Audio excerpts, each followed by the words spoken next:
Hi అండి. మొత్తానికైతే mask man కథ అయితే ముగిసింది. హరీష్ గారు అయితే ఎలిమినేషన్ అయితే అయిపోయింది, బయటికి వెళ్ళిపోయిండు. అయితే ఆయనకి first interview Bigg Boss buzz కూడా ఉంది కదా, శివాజీ గారు ఇంటర్వ్యూ చేస్తారు. అందులో కూడా ఫస్ట్ అయితే ఎర్ర పువ్వులతోటే స్వాగతం పలికారు శివాజీ గారు కూడా.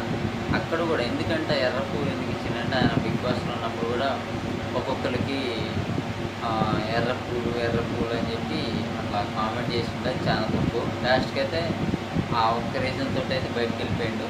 ఇంకోటి ఏంటంటే, ఆయన సరిగా మాట్లాడటం కూడా ఇప్పటికి కూడా ఆయన ఇంకా నేర్చుకున్నాడా, ఏమన్నా కొంచెం జ్ఞానోదయం ఏంటంటే ఏమీ లేదు.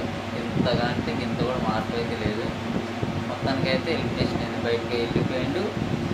శివాజీ గారు అడిగిన దానికి కూడా ఆయన దేనికి కూడా స్ట్రైట్గా ఆన్సర్ అయితే చెప్పట్లేదు.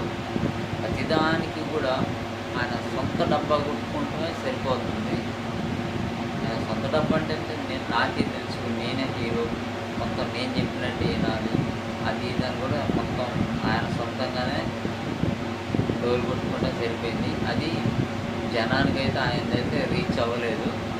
ఆయన ఏంటంటే, ఆయన మాస్క్ పెట్టుకొని వెళ్ళటం కారణం ఏంటంటే, పక్కన వాళ్ళు ఎవరైనా ఆ బిగ్ బాస్ గేమ్లో, బిగ్ బాస్ హౌస్లో ఎవరైనా మాస్క్ పెట్టుకొని అంటే ఎవరైనా మాస్క్ పెట్టుకొని నటిస్తున్నారా, వాళ్ళు ఎట్లా ఉన్నారు, కానీ నేనైతే వాళ్ళ మాస్క్ నేను తొలగిస్తాను అనే ఒక రీజన్ చెప్పి లోనకైతే వెళ్ళిండు.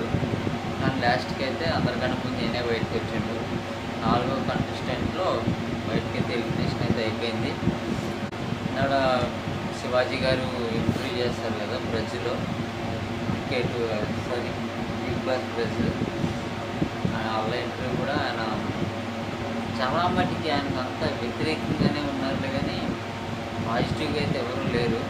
నిన్న సాటర్డే జరిగిన గేమ్లో కూడా నాగార్జున గారు ఎదురుగా ఉన్నాడు, వాళ్ళతో మాట్లాడుతున్నారు.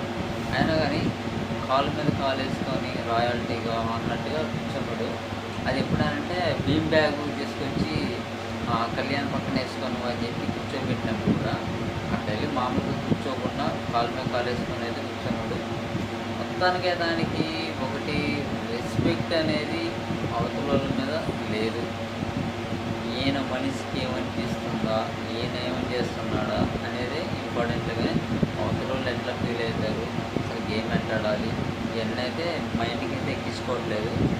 ఏదైనా ఆ గేమ్స్ వచ్చినప్పుడు ఏదో అట్లా అవతలు కనపడుతుంటే, లాస్ట్ వీక్ అయితే ఈ వారంలో అయితే అసలు గేమ్స్లో కూడా కనపడలేదు. అంతకుముందు వారంలో కొంచెం పర్వాలేదు. ఏదైనా కానీ చదరంగం కాదు రణరంగం అని నాగార్జున గారు చెప్పారు కదా, అట్లానే శ్రీజ ఇంతకుముందు ఆ నోరుతోటి టాకింగ్ పవర్ తోటి బాగా ఇరిటేట్ చేసిందని చెప్పి చాలామంది ఆడియన్స్ నెగిటివ్గా వచ్చినాయి. కానీ ఇప్పుడు కొంచెం నోరు తగ్గింది, పాజిటివ్గా ఆడుతుంది, అందుకని సేఫ్ అయిపోయింది. ఇంకోటి కళ్యాణ్ కూడా లాస్ట్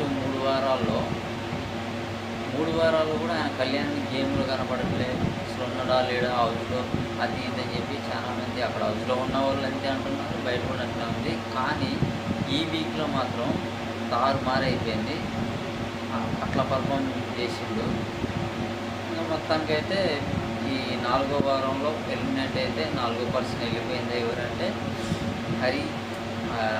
హరీష్ గారు ఎలిమినేషన్ అయితే అయిపోయింది. ఓకేనా, నేనైతే ఈ వీడియో కూడా మీకు నిన్న పొద్దునేమో చెప్పేశాను, మీకు ఒకసారి చూడండి ఆ వీడియో కూడా నేనైతే ముందే చెప్పేశాను. ఓకేనా, మళ్ళీ బిగ్ బాస్ అప్డేట్ తోటి మళ్ళీ ముందుకు వస్తాను. Thank you for watching.